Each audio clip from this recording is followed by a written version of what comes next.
Welcome back नाजरीन। Clinic online में दोबारा खुशामदीद। नाजरीन, ये जो साइंस है ना, इसने इंसान की ज़िंदगी में बड़ी आसानियाँ पैदा कर दी हैं। जहाँ गाड़ियाँ बना दी, जहाज़ बना दिए, ट्रेनें बना दी हैं, घर में टीवी आता है जिसमें आप देख रहे हैं, एसी लगे हुए हैं, हर तरह की मशीनरी मौजूद है। तो वहाँ मेडिकल साइंसेस में भी बहुत इनोवेशंस हैं। खुसूसन रोबोट्स बनाती हैं जो कि अब सर्जरी कर रहे हैं, लेकिन उसको हैंडल अभी भी डॉक्टर ही करते हैं। हमारे साथ इस हवाले से मौजूद हैं डॉक्टर सैफ अहमद साहब, जो कि जनरल सर्जन है। और मैं चाहूँगा कि रोबोटिक सर्जरी, मुझे अभी जो कहा गया है कि कुछ लोग दोबारा चाहते हैं, तो मैं चाहूँगा कि पीछे विजुअल्स रोबोटिक सर्जरी की दोबारा चला दी जाएँ।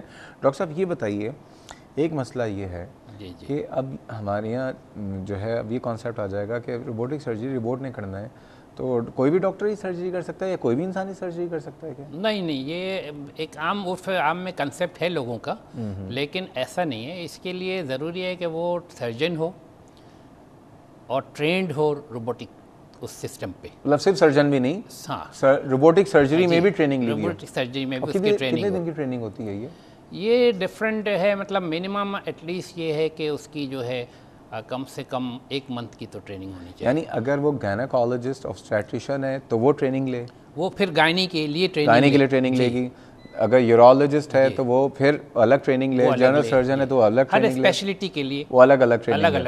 अच्छा, ये जो रोबोट साहब हैं, ये जो मैं देख रहा हूँ, इनको ऐसा नहीं कर सकते हैं कि अगर कभी आप उठा के कहें चलो भाई हमारे साथ कहीं और चल के सर्जरी करो, उनको गाड़ी ट्रक में बिठा के कहीं और ले जाएं? पोर्टेबल है ये?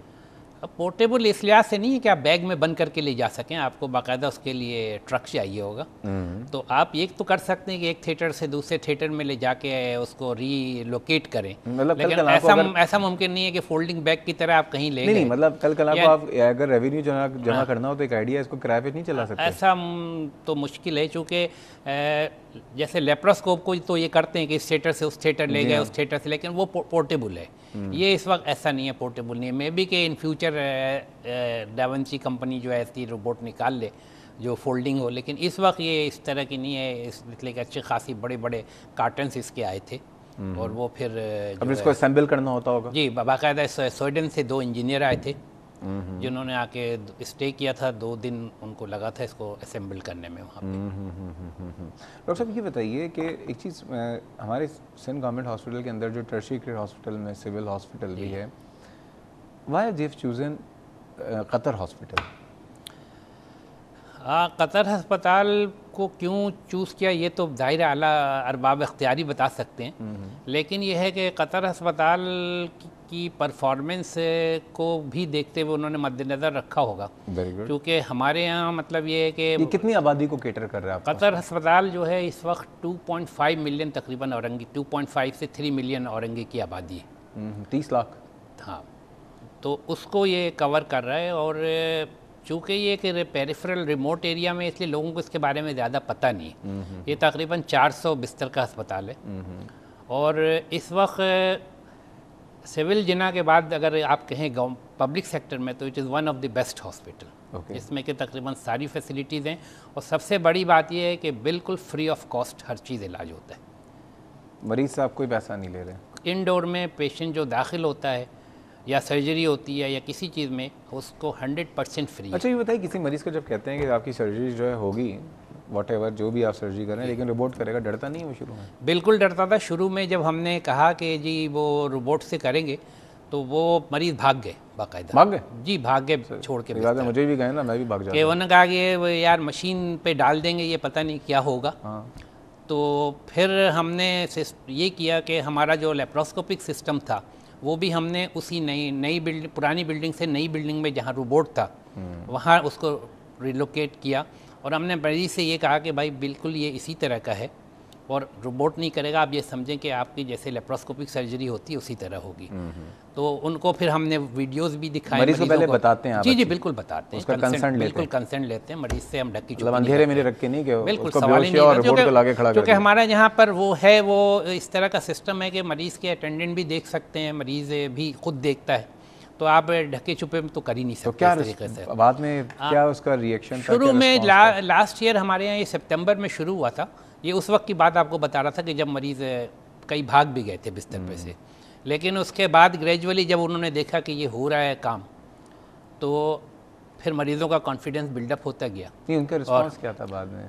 बाद में तो अब बहुत अच्छा है। उस वक्त तो वो डरते थे, आपको बताया ना कि कई मरीज ऐसे आफ्टर सर्जरी बहुत खुश थे। क्योंकि आपको मैं एक मिसाल दूं कि एक प्रोस्टेट की सर्जरी होती है, आपको पता है, इवन जो TURP है, यानी जो कि उससे करते हैं कैमरे से, उसमें भी आपने देखा होगा कि इरिगेशन जो है सलाइन की 2 दिन 3 दिन लगी रहती है।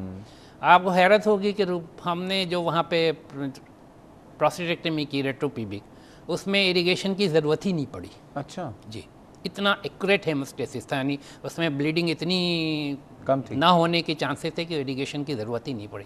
तो मरीज सब बहुत खुश था कि जी उसे कोई सलाइन की ड्रिप नहीं लगी, कुछ नहीं लगा। ज़बरदस्त, मतलब इसके रिजल्ट्स बहुत अच्छे हैं। रिजल्ट्स बहुत अच्छे हैं। तो इस वजह से ये है कि वो फिर मरीज़ों का कॉन्फिडेंस बिल्डअप होता गया। अब हमें कोई प्रॉब्लम नहीं है किसी मरीज़ को ये कहने में कि भाई रोबोट पे करा लो, वो बहुत खुशी कहता है जी बिल्कुल तैयार है हम कराने के लिए। पाकिस्तान में अब तक कितने लोग ट्रेंड हो चुके हैं रोबोटिक सर्जरी में आपके अलावा? हमारे अस्पताल में इस वक्त 2 और सर्जन हैं जो मेरे साथ काम करके ट्रेंड हो रहे हैं माशाल्लाह। एक तो अब इंडिपेंडेंटली बिल्कुल कर रहे हैं और एक और सर्जन है जो ग्रेजुअली। और पाकिस्तान में कहीं और इस रोबोटिक सर्जरी की इब्तिदा होने वाली है? अभी जो है, जो लेटेस्ट न्यूज़ है वो ये है कि एक रोबोट जो है वो सिविल अस्पताल के लिए आ रहा है, उसका गालिबन टेंडर भी हो गया। और एक जो मैंने नेट पे देखा है वो SIUT के लिए। अच्छा, ओके। ये सब कराची के में ही होंगे? ये कराची के हैं। इसके अलावा पंजाब के चीफ मिनिस्टर ने 3 रोबोट्स के सैंक्शन किए थे, उसके लिए वहाँ से पंजाब से 3 सर्जन्स हमारे पास आए थे देखने के लिए। ठीक है, वेरी गुड। शहबाज शरीफ ने पर्सनली उनको वो कहा था कि तुम जाके देख के आओ। तो वहाँ से प्रोफेसर फैज़ी और एक और प्रोफेसर चौधरी और एक और साहब पेशावर से, 3 सर्जन आए थे देखने के लिए। डॉक्टर साहब, बहुत सारी दुआएं आज आप इस प्रोग्राम में। अफसोस की बात है कि प्रोग्राम का वक्त ख़त्म हो गया है। हमारी दुआएं कि अल्लाह ताला आपको और हमारे जो जिन लोगों ने इसमें इस रोबोटिक सर्जरी के लिए मेहनत की है, इसमें मज़ीद कामयाबी मिले और इसके जो जितने फ़ायदे हैं वो लोगों तक पहुँचे। और ये बड़ी बात है कि ये मुफ्त हो रही है। और सबसे बड़ी बात मैं दुआ ही करता हूँ कि गवर्नमेंट सेटअप में है कि अल्लाह ताला इसको कायम व दायम रखिए, ना कि कुछ दिन के बाद ख़राब हो जाए। ठीक है, बहुत शुक्रिया आज आप इस प्रोग्राम में आए। नाज़रीन, ये थे डॉक्टर सैफ अहमद साहब हमारे साथ, बात हुई रोबोटिक सर्जरी पे।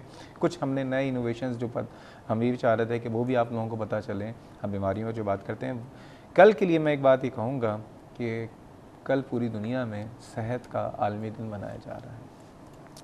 एक बात सिर्फ कहूँगा कि इस दुनिया में जितनी रोशनियां हैं, दुनिया की रौनकें हैं, दुनिया की रंगीनियां हैं, आप उस वक्त तक एंजॉय कर सकते हैं जब तक आप सेहतमंद हो। जब आप बीमार होते हैं तो बीमारी की तकलीफ़ होती है, फिर बीमारी की तकलीफ़ के बाद आजकल जो है बीमारी का इलाज, उसके अखराजात। बेस्ट ये है कि कोशिश ये कीजिए अपनी ज़िंदगी को जो है बेहतर कर सकते हैं, आप अपनी उम्र के साल बढ़ा सकते हैं।